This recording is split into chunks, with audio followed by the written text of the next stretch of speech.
Rahul Gandhi Malaysia టూర్కి వెళ్ళారు.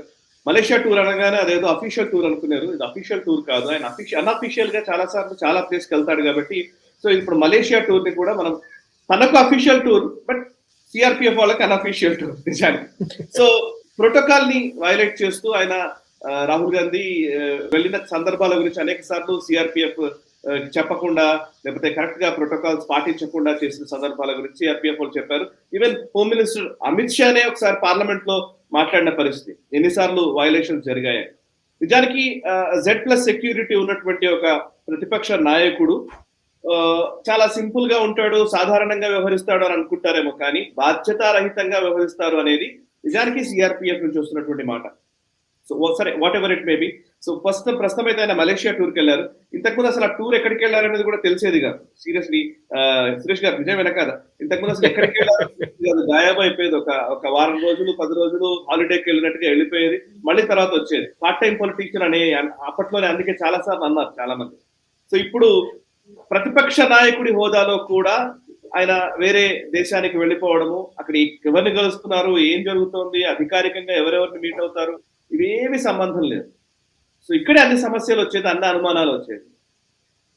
Correct Sai గారు. ఇప్పుడు జోక్స్ అపార్ట్, నేను 2018లో బ్యాంకాక్లో పనిచేసినప్పుడు థాయిలాండ్లో రాహుల్ గాంధీ టైంలో అక్కడికి వచ్చారు. సో మా ఫ్రెండ్స్ కొంతమంది నాకు ఫోన్ చేసి, అరే సురేష్, రాహుల్ గాంధీ అక్కడ వచ్చారంటే ఒకసారి చెక్ చేయన్నారు.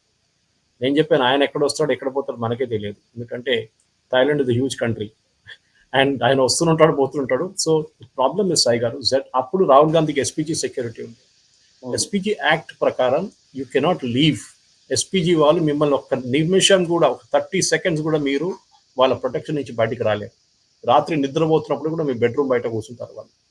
అంత ప్రొటెక్షన్ ఉంటుంది అన్నమాట. SPG now is not under SPG, is under CRPF Z+ security. దాంట్లో కూడా ప్రోటోకాల్స్ ఉంటాయి కదా. ఇప్పుడు మనం ఒక మాట గుర్తుపెట్టుకోవాలి సార్, రాజీవ్ గాంధీ గారు చేసిన ఒక చిన్న తప్పు basically stepping out of the circle అంటారు. అది వాళ్ళ ప్రొటెక్షన్కి ఒక ప్రాక్సిమిటీ ఉంటుంది. దాని బయటికి వెళ్ళి ధను దగ్గర నుంచి ఆ గార్లెండ్ తీసుకోవడానికి వెళ్తేనే బ్లాస్ట్ జరిగి ఆయన చనిపోయారు. It takes just 1 minute mistake. ఇవాళ కూడా చూసాం మన యూఎస్లో ఒక యంగ్స్టర్ని, ఒక యంగ్ లీడర్ని చంపారు. సో అట్లాంటి మిస్టేక్స్, చిన్న తప్పులు కూడా జరగడానికి ఎక్కువ టైం పట్టదు. అది ఇజ్రాయెల్లో జరిగింది, జపాన్లో జరిగింది ఇట్లాంటి ఇన్సిడెంట్స్. ఇప్పుడు రాహుల్ గాంధీ బయటకు వెళ్ళినప్పుడు let us take it as a test case. అప్పుడు మలేషియాకి వెళ్ళినప్పుడు ఎవరో ఆయన్ని అటాక్ చేశారు. ఎవరు బాధ్యత సాయి గారు?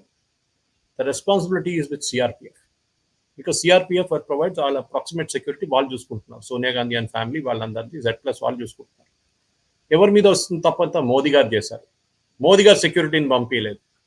బాబు నువ్వు చెప్పట్లేదు నువ్వు ఎక్కడ వెళ్తున్నావు అని. నీ టికెట్లు బుక్ చేస్తే ఎక్కడ వెళ్తున్నావు అని వాళ్ళకి తెలిసిపోతుంది. Of course it is not that Modi government are వీళ్ళకి తెలియకుండా ఉండదు కదండి. ఇమిగ్రేషన్ క్లియర్ చేయాలి కదా, అప్పుడు డెఫినెట్గా తెలిసిపోతుంది నేను ఎక్కడికి వెళ్తున్నాడు అనేది. సో వాళ్ళు యూజువలీ ఇప్పుడు సోనియా గాంధీ ట్రీట్మెంట్కి వెళ్ళినప్పుడు ఎవరు ఎక్కువ మాట్లాడలేదు, ఎందుకంటే ఇట్స్ ప్రైవేట్ అఫేర్. యూఎస్కి వెళ్ళింది, మేయో క్లినిక్ వెళ్ళిందో ఎక్కడ వెళ్ళిందో ఎవరికి తెలియదు, కానీ SPG knew where she was going. ఇక్కడ ఎస్పీజీ ఆఫీసర్స్ వెళ్ళారు ఆమెతో యూఎస్కి. కానీ రాహుల్ గాంధీ ప్రాబ్లం వస్తుందంటే ఆయన ఎవరిని కలుస్తున్నారు, అది చాలా ఇంపార్టెంట్. దాన్ని చెప్పడానికి ఏం ప్రాబ్లం సాయి గారు? మీరు మలేషియాకి వెళ్ళారు, అందరూ అన్నారు జాకీర్ నాయక్ కలుస్తున్నారు. I don't think so, but assume చేద్దాం జాకీర్ నాయక్. తప్పేముంది? నేను ఒక డైలాగ్ కోసం వెళ్ళాను జాకీర్ నాయక్, నేను ఆర్గ్యూ చేశాను ఇండియా కేసు, మీరు ఇండియాని ఇంత ఎందుకు చేస్తున్నారు, వ్యతిరేకిస్తున్నారు అని నేను ఆర్గ్యూ యూ కెన్ ఏదైనా ఒక కథ చెప్పొచ్చు. కానీ మీరు సడన్గా మీరు అది చూసుంటారు, రాహుల్ గాంధీ ఎక్కడైనా వెళ్ళి వచ్చిన తర్వాత భారతదేశానికి ఏదో ఒక పెద్ద ఇన్సిడెంట్ జరుగుతుంది. అది ఆయన మన థాయిలాండ్కి వెళ్ళినప్పుడు కానీ, దానికన్నా వియట్నాంకి వెళ్ళినప్పుడు కానీ, దుబాయ్కి ఒకసారి వెళ్ళినప్పుడు కానీ, లండన్కి వెళ్ళారు ఒకసారి, ఇటలీ. ఇన్ఫాక్ట్ సిఆర్పిఎఫ్ ఇవాళ ఒక లెటర్ ఇష్యూ చేశారు రాహుల్ గాంధీకి ప్రోటోకాల్ వైలేషన్ గురించి. ఎందుకంటే వాళ్ళ యాక్ట్లో ఉంది అది, అప్రాక్సిమేట్ సెక్యూరిటీ ఉన్న వాళ్ళు చెప్పకుండా బయటకు వెళ్ళకూడదు దేశం నుంచి. దాని తర్వాత వాళ్ళు ఇంకా 2-3 ఈవెంట్స్ ఫ్లాగ్ ఆఫ్ చేశారు, ఇన్ఫాక్ట్ ఫర్ డొమెస్టిక్లో కూడా. అది బీహార్లో ఓట్ అధికారి యాత్రలో ఈయన కారు పైన కూర్చున్నాడు. ఆలోచించండి సాయి గారు, బై సమ్ గాడ్ ఫోర్సెకన్ మిస్ఫార్చ్యూన్ ఎవడో ఒకడు ఇవాళ జరిగిన యూఎస్లో జరిగినట్లనే ఎవడో గన్ తీసుకుని పైన కూర్చొని అక్కడిని కొడితే రాహుల్ గాంధీకి ఏదైనా ఇంజరీ అయితే ఎవరు రెస్పాన్సిబుల్ సాయి గారు? అప్పుడు మోదీ గారిని తిడతారు. మళ్ళీ చేసిన తప్పేమో ఈయన మోటార్ సైకిల్ నడిపించారు. He's not suppose to do that. ఆయన కార్ ఆయన నడిపించకూడదు. When you're and approximate security, మీ సెక్యూరిటీ వాళ్ళు డ్రైవ్ చేస్తారు మీ కార్. ఎందుకంటే వాళ్ళకి తెలుసు ఒక ఇన్సిడెంట్ జరిగితే ఎట్లా డీల్ చేయాలని వాళ్ళకి తెలుసు ఇమీడియట్గా. ఆ కార్ డెటోర్ ఎట్లా తీసుకోవాలని ఉంటుంది వాళ్ళ ట్రైనింగ్ అది. దాన్ని అన్ని ఇగ్నోర్ చేసి మీరు నేనేం కావాలంటే చేసుకుంటాను, నేను థాయిలాండ్కి వెళ్తాను, వియట్నాంకి వెళ్తాను, నేను కంబోడియాకి వెళ్తాను, మీరు వెళ్ళండి, కానీ ఒక్క ఆఫీసర్ అయినా ఇద్దరినైనా తీసుకెళ్ళండి. ఈవెన్ మన ముఖ్యమంత్రులు రేవంత్ రెడ్డి లాంటి వాళ్ళు కూడా ఈవెన్ డావోస్కి వెళ్ళినా కానీ మిగతా దేశాలకు వెళ్ళినప్పుడు they take 1 or 2 security officers ఉంటారు. తీసుకెళ్లాల్సిందే, అది అడిషనల్ కాస్ట్ ఉంటుంది, నో ప్రాబ్లం. గవర్నమెంట్ దగ్గర అంత కంగాలు కాలేదు, గవర్నమెంట్ ఇంకా బ్యాంక్రప్ట్ కాలేదు, గవర్నమెంట్ దగ్గర డబ్బులు ఉంది. కానీ ఈ ప్రోటోకాల్ వైలేషన్ రాహుల్ గాంధీ వాళ్ళ ఫాదర్ డెత్ నుంచి నేర్చుకోవాల్సింది. చిన్న ఒక తప్పు చాలు, it's microsecond and something can go wrong, and అప్పుడు మీరు మోదీ గారిని తిట్టకండి. And that is what Rahul Gandhi should learn. ఈ వీడియో మీకు నచ్చినట్టయితే లైక్ చేయండి, 10 మందికి షేర్ చేయండి. అలాగే కామెంట్ల రూపంలో మీ అభిప్రాయాలను మాతో పంచుకోండి. Nationalist hub group of channels ను సబ్స్క్రైబ్ చేసుకుని తెలుగునాట జాతీయవాద జర్నలిజాన్ని ప్రోత్సహించండి. ఈ వీడియో కింద ఉన్న బెల్ ఐకాన్ పై క్లిక్ చేయడం మర్చిపోవద్దు.